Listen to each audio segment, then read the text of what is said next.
So I hope you're all well today and looking forward to our Dharma talk. Today we will conclude the conclusions on the commentary on the Dutiyampi Sutta, the Buddha's words on universal loving kindness. So we'll finish up that totally today. And then from next week, for the following 4 weeks, up until the Christmas, I'll answer some questions that have come in.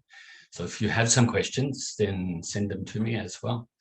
And then come the new year, maybe the first class in the new year, we'll talk about the new year so that we're current, nothing new, nothing old, continuation, interdependency. And then start the new subject, of which is the 8 verses of thought transformation. And I actually checked out some older videos that I've been reposting to do with the 6 Paramita teachings. And it's actually 1 year, almost to the day, since I said I was going to give commentary on those 8 verses. So it's overdue, isn't it? Anyway, so we'll finish up today, like I said, on the Metta Sutta. And I'll also address the question about parenting, which is going off topic a little bit. It's in relation to the example in the sutra, which is talking about the mother's love for their only child and the fact that the mother would give up her own life. And this is how we should develop this universal love and kindness towards all living beings and share this universal love and kindness out infinitely throughout infinite space in all directions. So it's actually gone off topic a little bit, but obviously the person that asked that question, this came to mind because they are parents. So I will give that example as well today. So let's forget everything I just said and let's do the chanting. Namo Tassa Bhagavato Arahato Samma Sambuddhassa. Namo Tassa Bhagavato Arahato Samma Sambuddhassa. Namo Tassa Bhagavato Arahato Samma Sambuddhassa. Buddham saranam gacchami. Dhammam saranam gacchami. Sangham saranam gacchami. Dutiyampi Buddham saranam gacchami. Dutiyampi Dhammam saranam gacchami. Dutiyampi Sangham saranam gacchami. Dutiyampi Buddham saranam gacchami. Dutiyampi Dhammam saranam gacchami. Dutiyampi Sangham saranam gacchami. Namo Buddhaya, Namo Dharmaya, Namo Sanghaya. Namo Buddhaya, Namo Dharmaya, Namo Sanghaya. Namo Buddhaya, Namo Dharmaya, Namo Sanghaya. I take refuge until I'm enlightened in the Buddha, the Dharma, and the Sangha. Through the positive potential I create by practicing the 6 paramitas, may I soon attain enlightenment in order to benefit all sentient beings. I take refuge until I am enlightened in the Buddha, the Dharma, and the Sangha. Through the positive potential I create by practicing the 6 paramitas, may I soon attain enlightenment in order to benefit all sentient beings. I take refuge until I am enlightened in the Buddha, the Dharma, and the Sangha. Through the positive potential I create by practicing the 6 paramitas, may I soon attain enlightenment in order to benefit all sentient beings. May all sentient beings have happiness and its causes. May they be free from suffering and its causes. May they never be parted from the happiness beyond suffering. May they abide in equanimity, free of bias, attachment to the near, and aversion from the far. I shall cause this. Great compassionate Buddha, please inspire me to be able to do so. Reverently I prostrate with my body, speech, and mind, and present clouds of every types of offerings, actual and mentally transformed. I confess all of my negative actions accumulated since beginningless time, and rejoice in all the virtues of all holy and ordinary beings. Please remain until cyclic existence ends, and turn the wheel of Dharma for all sentient beings. I dedicate the virtues of myself and others to the great enlightenment. However innumerable all sentient beings are, I vow to save them all. However inexhaustible my delusions are, I vow to extinguish them all. However immeasurable the Dharma teachings are, I vow to master them all. However endless the Buddha's way is, I vow to follow it completely. Om Mani Padme Hum. Om Mani Padme Hum. Om Mani Padme Hum. Tayata Gati Gati Para Sumgati Bodhi Soha. Tayata Gati Gati Para Sumgati Bodhi Soha. Tayata Gati Gati Para Sumgati Bodhi Soha. So now time for some meditation, to release the tension in the body, and also by doing so, release the tension from the mind. So get yourself comfortable, eyes gently closed, lips gently touching, tongue resting on the upper palate above the top teeth in the mouth.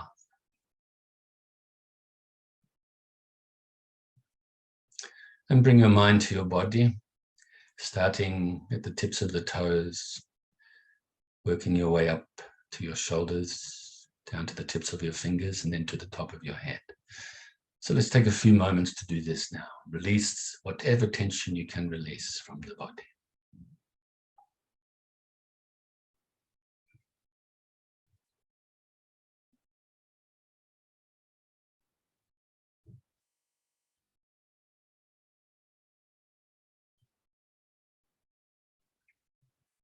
And when you've done this, now scan the body again briefly to release whatever tension may be left over.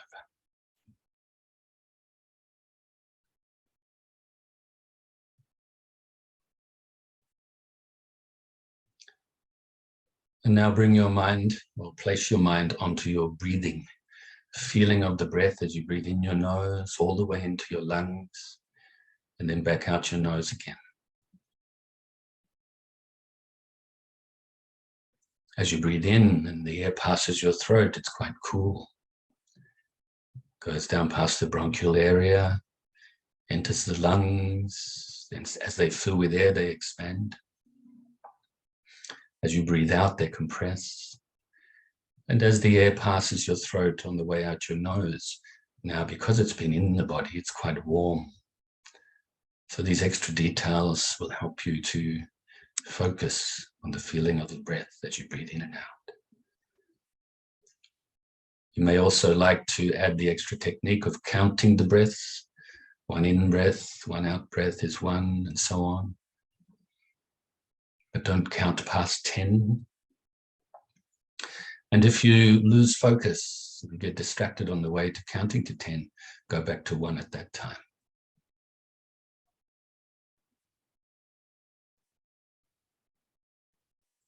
If thoughts arise or any mental activity arises, don't cling to it. Don't grasp at it. Also, don't try to force it away or even deny it, but simply let it go naturally by replacing the mind back onto the breath.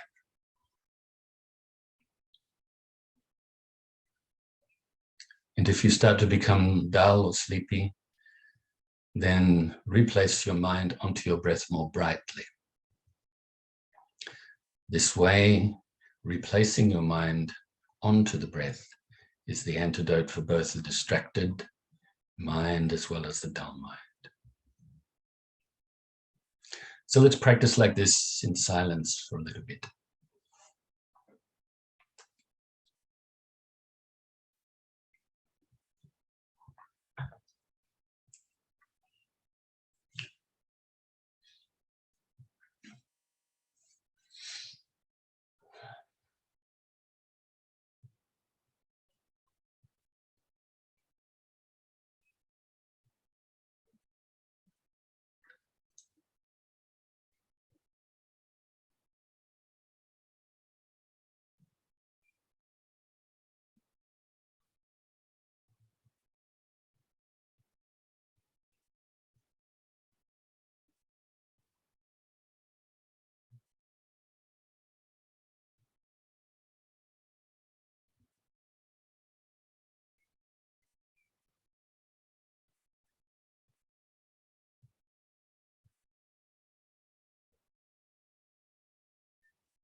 So now we can feel very pleased with ourselves for engaging in this short breath meditation and fill ourselves with universal loving kindness.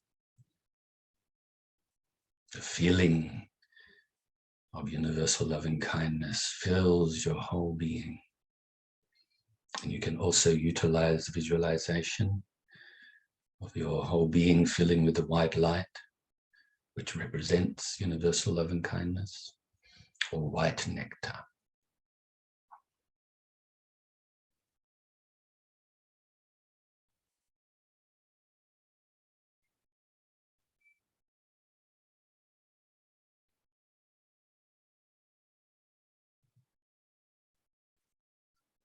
You fill yourself with so much loving kindness that it now overflows and radiates outwards, initially to your loved ones, family and friends, and fills them with the universal loving kindness as well. May they be happy, free from suffering. May they be peaceful.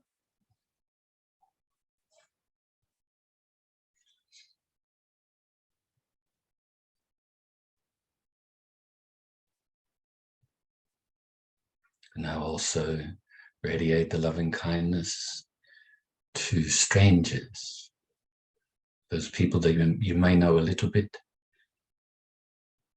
or not at all.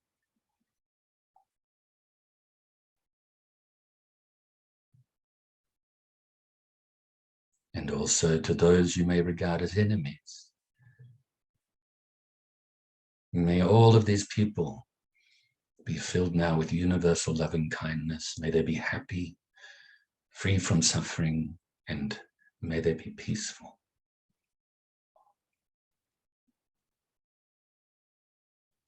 So now let's radiate this universal loving kindness out distance-wise, gradually further and further, initially around your immediate area, to all the living beings, the ones that live in the waters, on the land, fly in the air,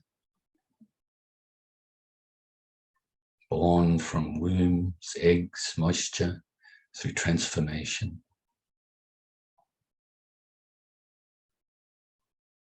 Or from the tiniest living being to the largest,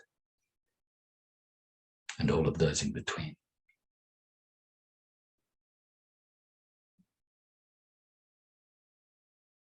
Now radiate the loving kindness out further and further to include your whole state or county.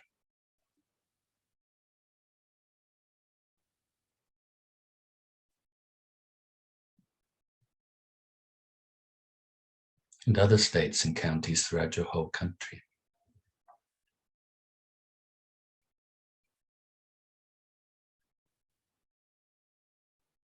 Other countries throughout the whole world. Initially those you have an affinity towards, and those that you don't have any feelings or indifferent towards. And then even those that you may have some sort of negative thoughts about for whatever reason. Until your loving kindness pervades this whole planet, throughout the oceans, the land, all the way down to the center of the earth and to the outermost atmosphere.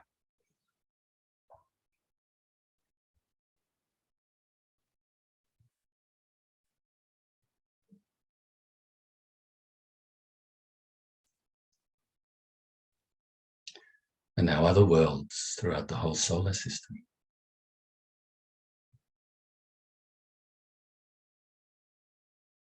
And all the solar systems throughout the galaxy, and all the galaxies throughout the universe and beyond, until your loving kindness pervades throughout infinite space.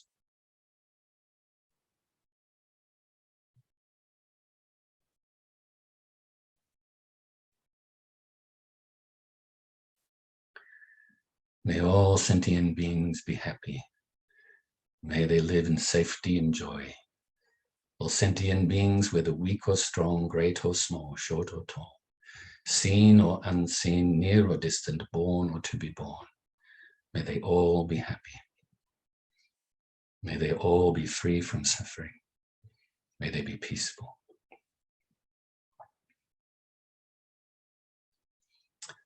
Whilst also being present here and now to recite the dedication. Due to this merit, may I soon attain the enlightened state of the Buddha, so that I may be able to liberate all sentient beings from their suffering. May the precious bodhicitta, not yet born, arise and grow. May that born have no decline, but increase forevermore. And may the precious view of shunyata, not yet born, arise and grow. May that born have no decline, but increase forevermore.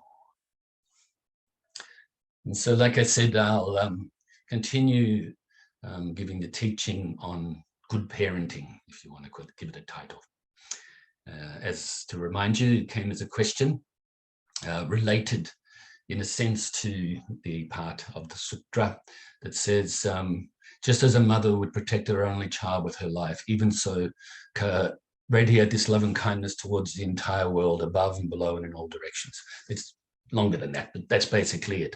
So this person was inspired by that to want to get some advice on parenting. Now, the first thing I said to her was, I've never been a parent in this life, so how do I know? Only from looking from outside. But that could be helpful, couldn't it? Different perspective, a different view of things. Maybe not, or no attachment, or very little attachment. So maybe even better advice from that point of view. But obviously experience, when you're a parent yourself, you're experiencing it, and you can improve yourself even without getting advice. Just be introspective, think about it, contemplate how to improve, what to do, again, like the Dharma, what to do and what not to do.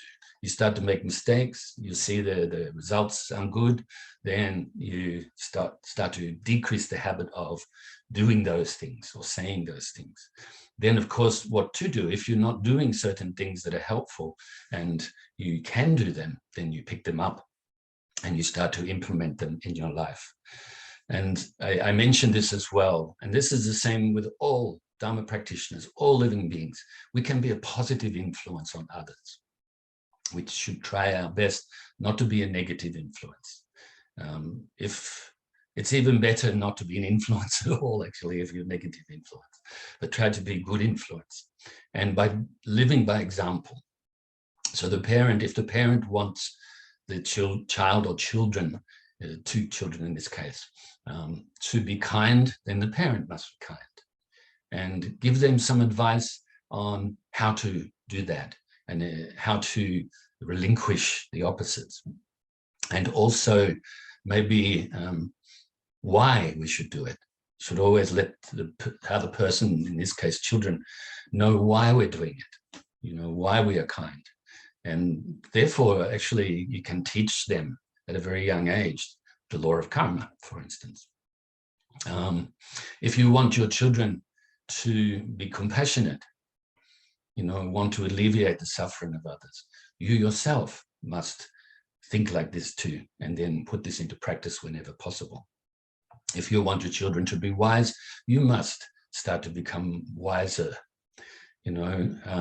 First of all, obviously, from a worldly point of view, to make the right choices that are beneficial and not harmful, but also work your way to unveiling the eventually perfection of wisdom yourself. Okay, so become wiser and wiser and wiser.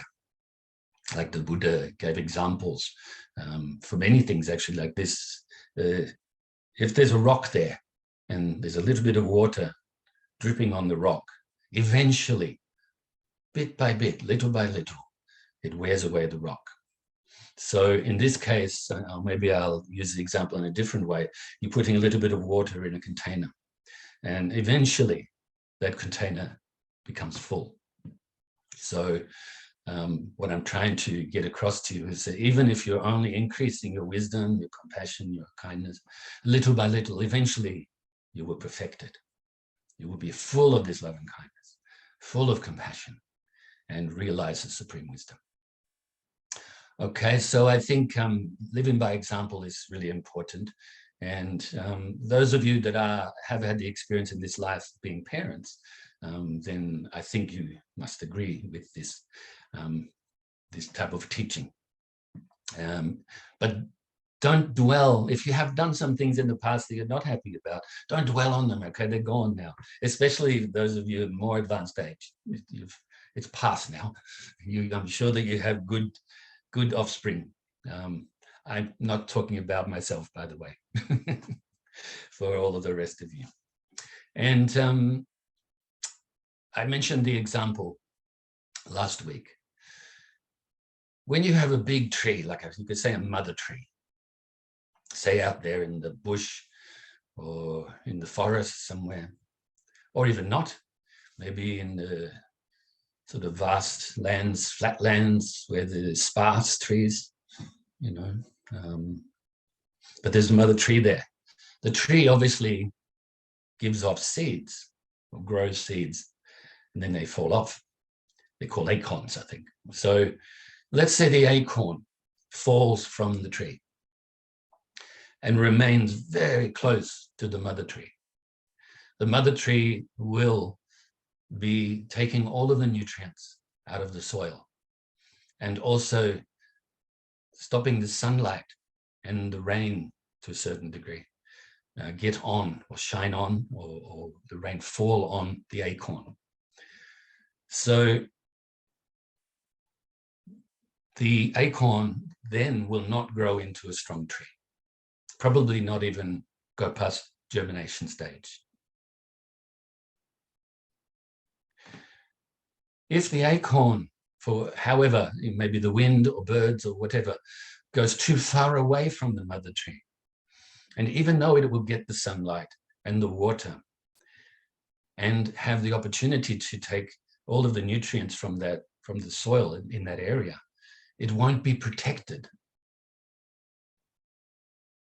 And once again, most likely, almost for sure, will not grow into a big healthy tree like the mother tree. But if that acorn goes just far enough away from the mother tree, but not too far where it's left out there in the elements as a young acorn, just far enough where it gets enough nutrients from the soil, gets some sunlight, some rain, but is not shadowed by the mother tree, then it is more likely that that acorn will grow into a very healthy tree itself sometime in the future, going through the process. Continual impermanence, actually, isn't it? Interdependency, continually growing a little bit, tiny, microscopic in the beginning, little bit, eventually will grow into, with all the good conditions, of course, will grow into a good tree. So if the acorn is too close to the mother tree, this is just like if a parent is smothering the child, not, spoiling the child in a sense, not allowing the child to learn lessons,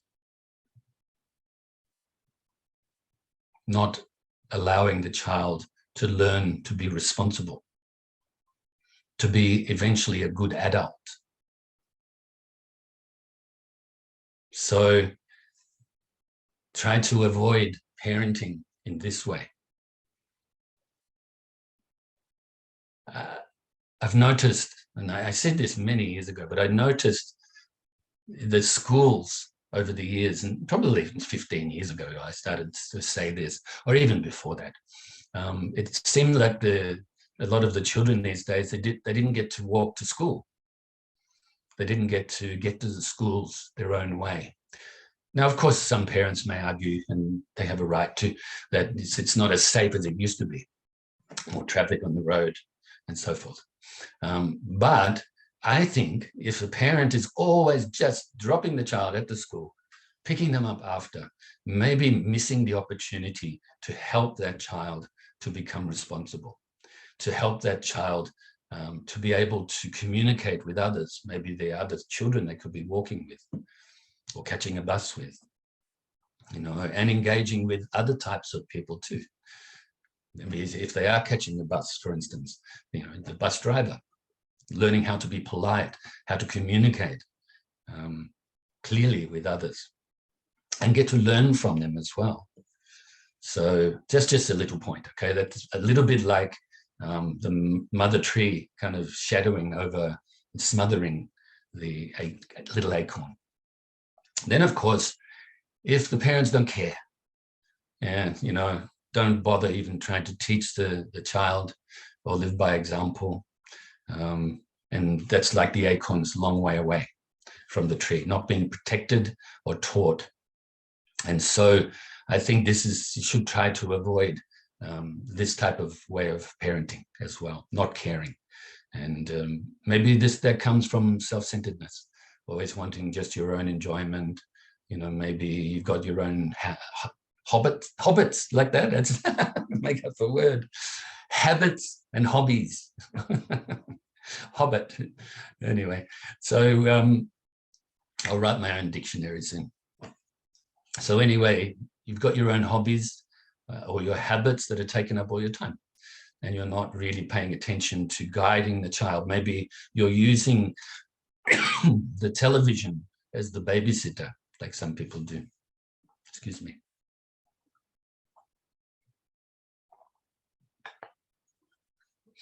But like I said, if the acorn is just far enough away from another tree, but not too far, where it's not protected at all, then can grow into its own mother tree itself, okay? And so therefore, if the parent is guiding without smothering, then it's more likely that their child will grow up to be a responsible, kind, compassionate, and wise adult. And we need more of that in the world.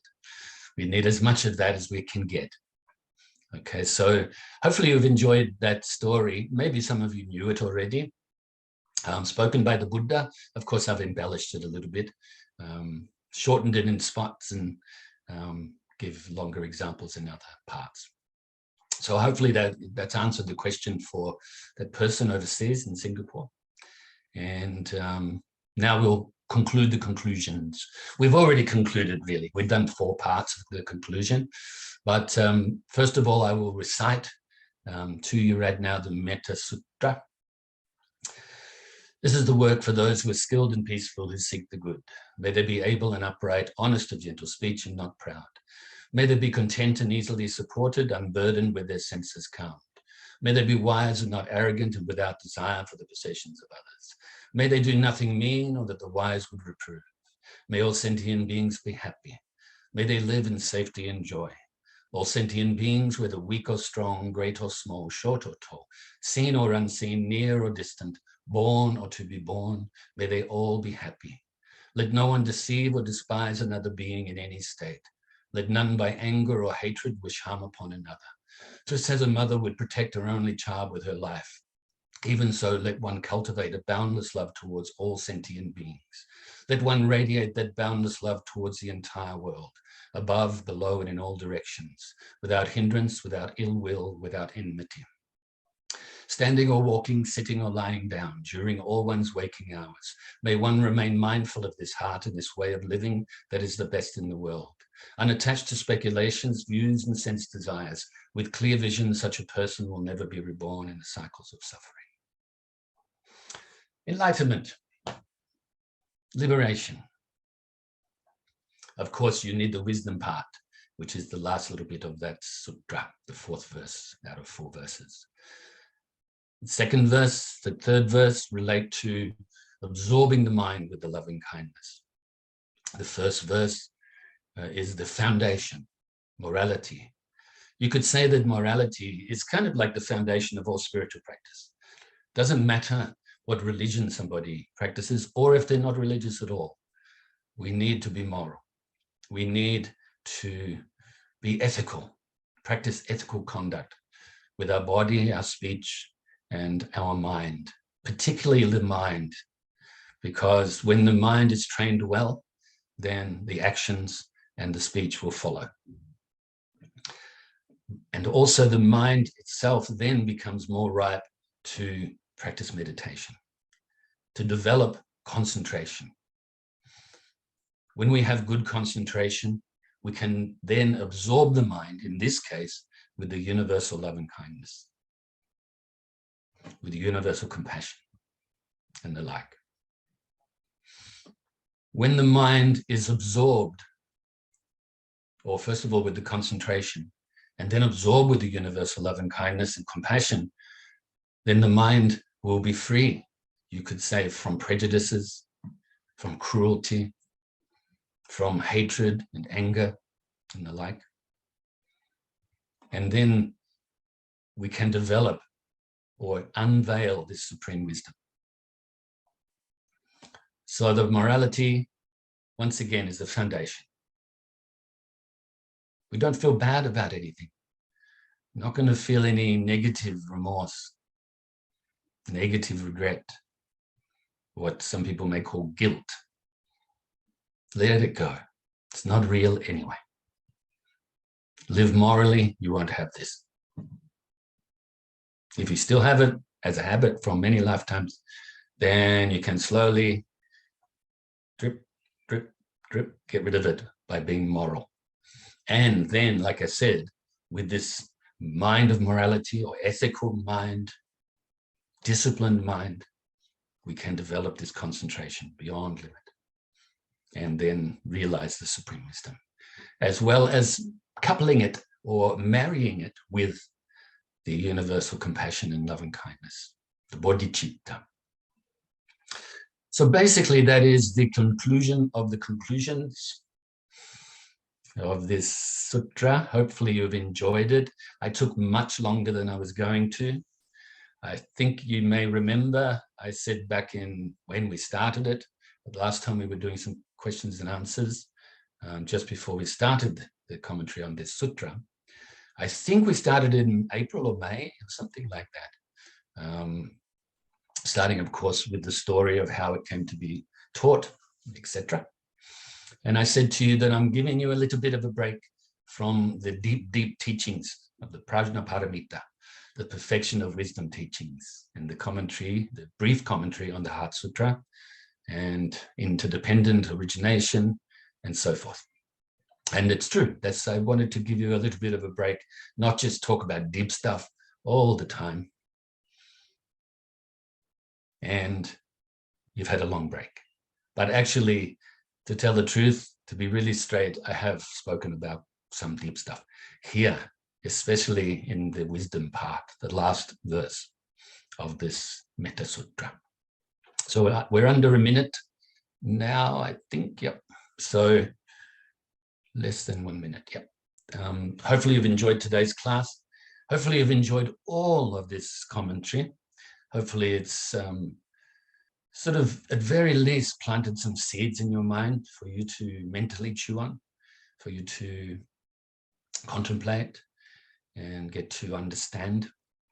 And also that it's allowed you to understand how to develop more loving kindness, how to perfect it, and why we need to perfect it, and why we need to live by example, why we need to radiate this love and kindness out to others.